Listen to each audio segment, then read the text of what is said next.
Le personnage que j'ai choisi de partager avec vous, c'est le personnage de Réhouven. Réhouven, c'est le premier enfant, le fils aîné de Yaakov Avinu, notre saint patriarche. Yaakov Avinu, c'est pas lui qui va nommer son fils Réhouven, c'est Léa, son épouse. Elle le nomme Réhouven, et c'est intéressant de voir que ce sont les mamans, les mères, les matriarches qui nomment leurs enfants, et non pas les pères. Pourquoi? La mère, c'est elle qui nomme, elle remercie Akadosh Baruch Hu, et à travers ce nom-là qu'elle lui donne, elle est en train de montrer aux yeux de tous, et surtout à son mari. Elle dit Kiata Yahavani Ishi. À présent, Hachem a vu, Dieu a vu la souffrance dans laquelle j'étais, et donc, mon mari m'aimera à présent.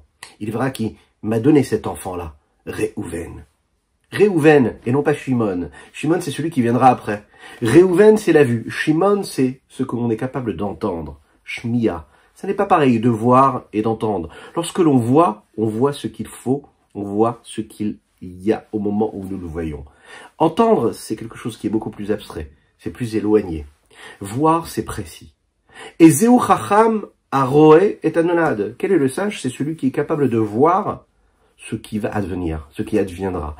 Mais celui qui est sage aussi, c'est une autre façon de lire ce texte-là de nos maximes, de nos pères. Et Zeu Chacham Aroé est Anonad, c'est de voir ce qui a engendré ce qui est déjà maintenant.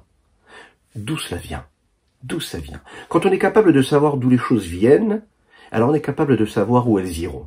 Quand on est capable de savoir d'où nous venons, nous sommes capables aussi de savoir ce que nous sommes en train de faire et ce que nous devons faire de notre présent. C'est notre présent qui crée ce futur en devenir.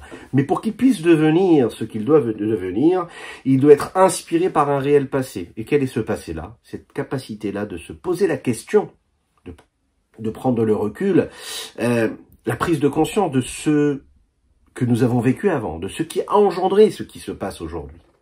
Quel est le projet divin? Ce projet global qui donne l'investissement que nous devons avoir dans la vie de tous les jours.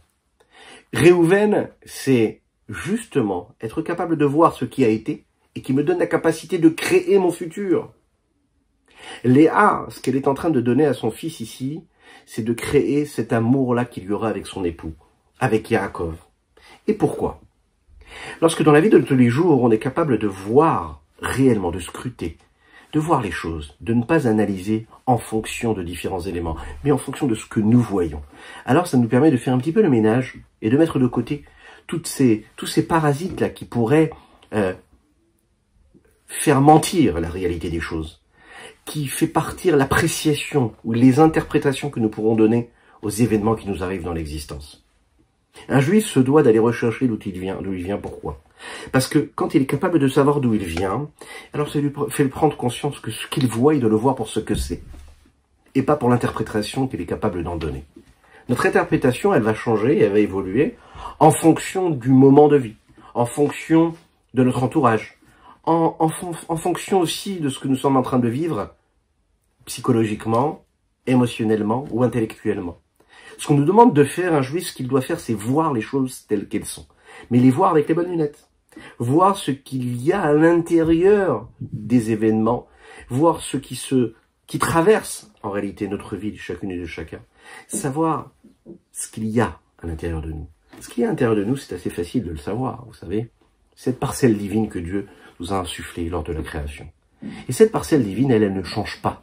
Elle ne change pas en fonction de l'endroit dans lequel nous vivons. Elle ne change pas en fonction de notre état d'esprit. Elle ne change pas en fonction de ce que nous faisons, ce à quoi nous pensons, ou de ce que nous disons. Ça n'est jamais altéré. Ce que nous sommes, c'est cette parcelle divine.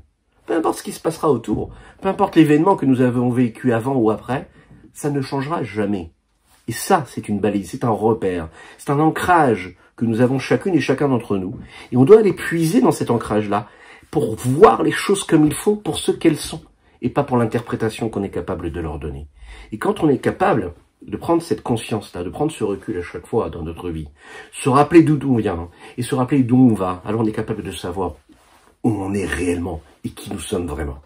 Et quand on est capable de développer ça dans notre rapport avec Dieu, mais aussi dans notre rapport avec l'autre, dans le rapport que nous avons avec nos enfants, dans le rapport que nous avons avec nos épouses ou nos maris, eh bien on sera capable à chaque fois d'aller puiser ces forces, ces énergies, ce pouvoir illimité qui nous permettra à chaque fois de voir ce qu'il faut au moment où il faut.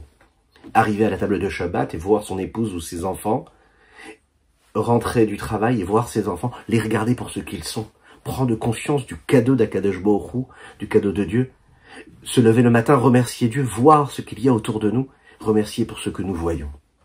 C'est ce que l'on va souhaiter à chacune et chacun d'entre nous, et que ce personnage-là puisse nous inspirer pour nous rapprocher un petit peu plus, et encore un petit peu plus, d'Akadosh Baruch Hu, de notre Créateur, afin de vivre Be'ezrat Hashem très rapidement, la venue de Mashiach, la reconstruction du temple du Beth Amikdash, et là, cette fois-ci, on pourra voir de nos propres yeux la sagesse de Dieu, réellement avec nos yeux de chair. À très bientôt.